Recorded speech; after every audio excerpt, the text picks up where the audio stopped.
Hey guys, how you doing? My name is Anne Murugi and I'm proudly Kenyan. You're listening to For Better 254, a space for young Kenyans to learn and learn with the name of bringing forward a better Kenya for us and generations to come.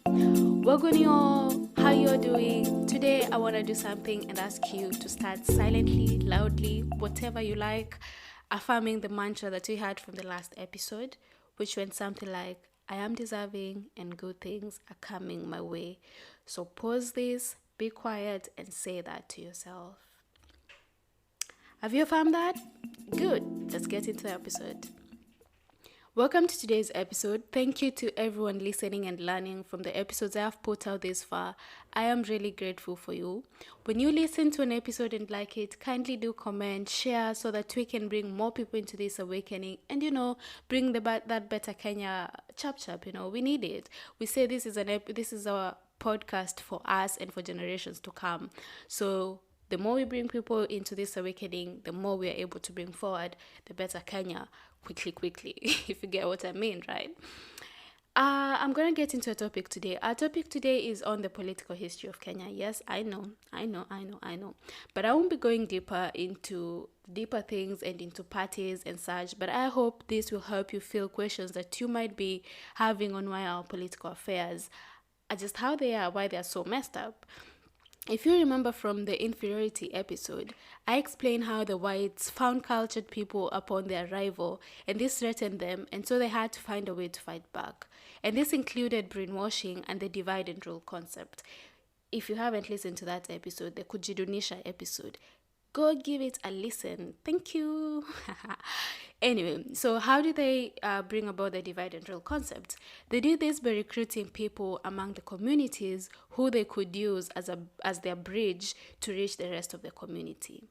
These recruits were picked on the basis that they were promised that if they supported the white man, that they were to be given preferential treatment. And this started by being given education, by being given the white man's clothes, and even given guns to govern the rest of the people.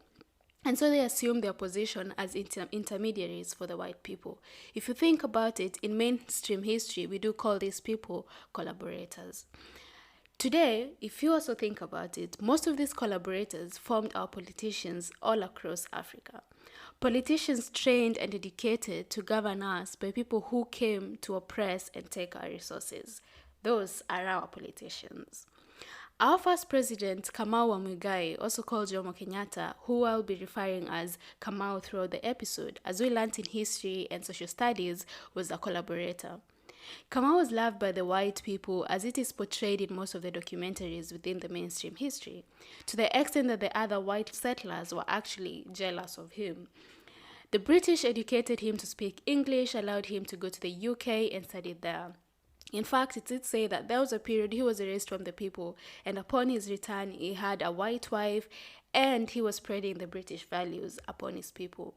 He became a key figure in denouncing Mau Mau, the group of the freedom fighters, which also, opposite to the popular belief, he was never a member, and he didn't even know that the group existed, to the point that the Mau Mau actually threatened to kill him if he kept following the orders to destroy them from the white people.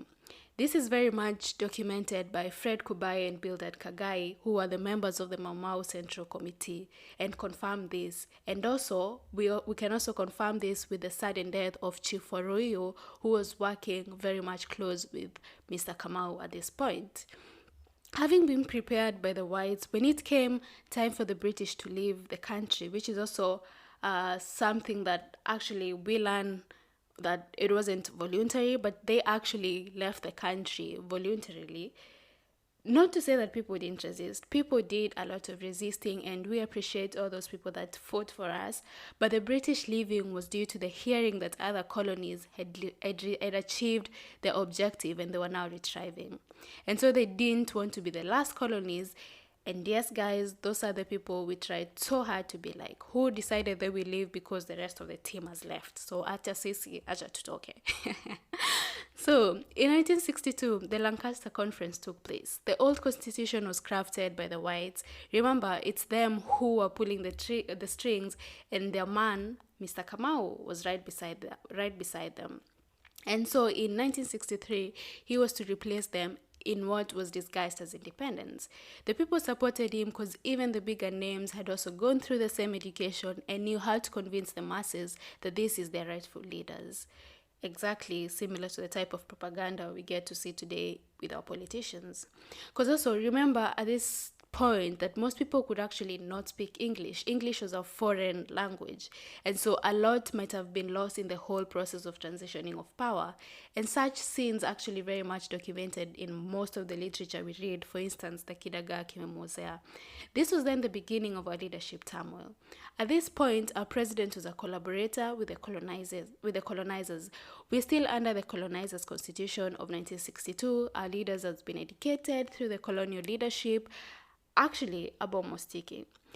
Kamau keeps on ruling until his death. The people had been promised to get their lands, but they did not. Only a few from the Kikuyu ethnicity got them. This then began the politics of tribalism, comparison among tribes, issues like which ethnic group is big, huyu ni mtu wetu, all that came about during this period. All the politicians wanted a seat at the table for their communities. Division began.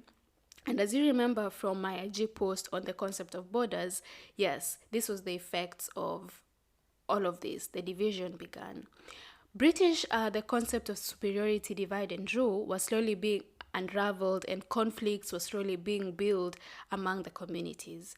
And upon Mr. Kamau's death, Daniel Arap Moi is elected as the president, and he pledges, nitafuata nyayo za Kenyatta, I will follow Kenyatta footsteps.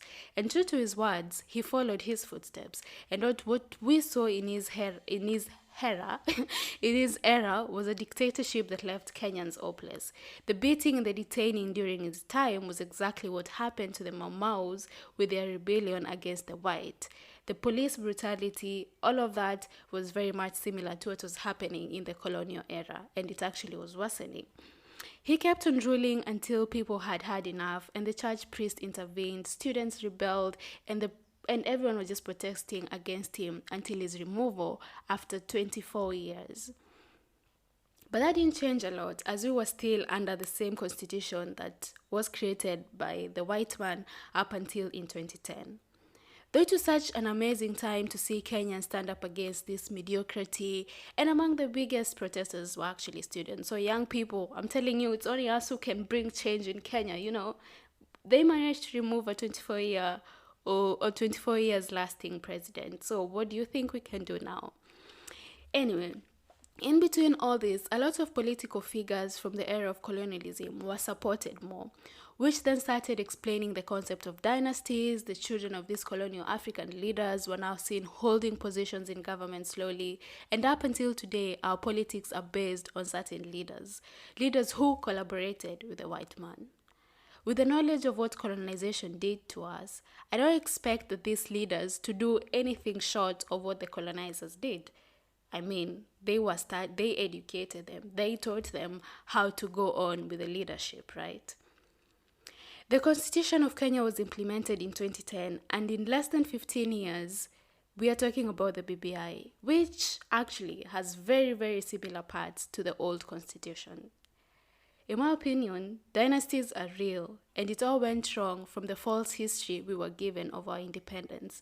Our independence was a bargain, a negotiation, a business. You give me this, and I ensure this happens to you. That's how it went for us. So today, as we support our political leaders, I want you to ask yourself, why do we still hear the same names since 1963? Why do we have the same issues of tribes? Why can't we have different leaders or different kind of people being president or holding the higher positions? People who not only talk about tribes, but people who are actually realistic, people who are actually there for holistic development.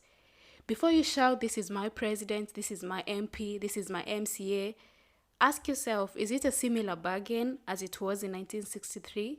Is this political candidate truly interested in your well-being? Because the change in Kenya and Africa can be actualized as we as a collective, we start considering our history, how it affects our present, and ask question, is what we learn as our history really true? Are we really just backward people? Can over 54 communities be just uncivilized until arrival of certain people? Realizing this arrival has contributed to the march of our situation today, and then really fighting to liberate ourselves. Then from there, as a collective, decide what fits us, which leader fits us, with our free mind, and pick them over the rest. Because these dynasties aren't for you, and just like everything else, they have tentacles. Some politicians aren't directly linked to the collaborators, but they still dine and sit together. Remember, it's the educated who are benefiting. Most of them are the politicians we have today, and not the education they were learning. Check your leaders and do yourself justice, for yourself and for those to follow. That's it from me. Until next time, remember to be a better Kenyan, seeking a better Kenya. Cheers.